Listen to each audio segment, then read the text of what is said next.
It is a very interesting place for the league to find itself because like the player empowerment era that LeBron brought in for the last decade has just overtaken all the narrative off the court about the sport.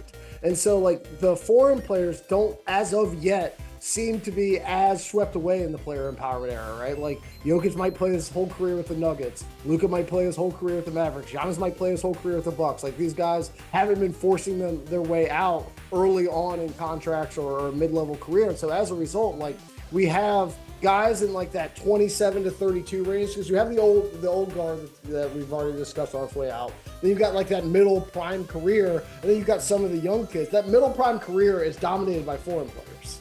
It is dominated by like the Jokic. It's dominated by Luka. It's dominated by Giannis. Like the guys we've already laid off. Like Embiid obviously falls in that class as well. Like I know he's playing for Team USA, but it's not a guy who really like. He ain't from here though. He got funny paperwork.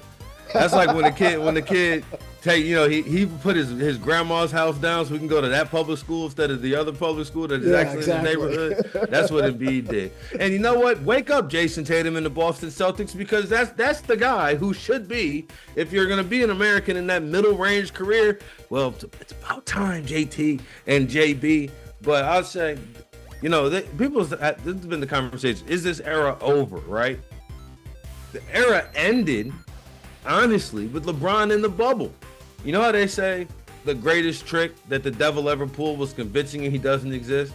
Sure. The greatest trick that Steph Curry ever pulled was finding a way to make Andrew Wiggins play in a way we've never seen before and never seen since, and pulling that rabbit out of the hat in 2022 when they went and beat that rookie head coach Ime Udoka and that same Boston Celtics team, who then Ime Udoka ended up getting fired for all types of wild stuff going on in the Boston Celtics organization. Maybe, just maybe, they weren't fully locked in on winning a championship.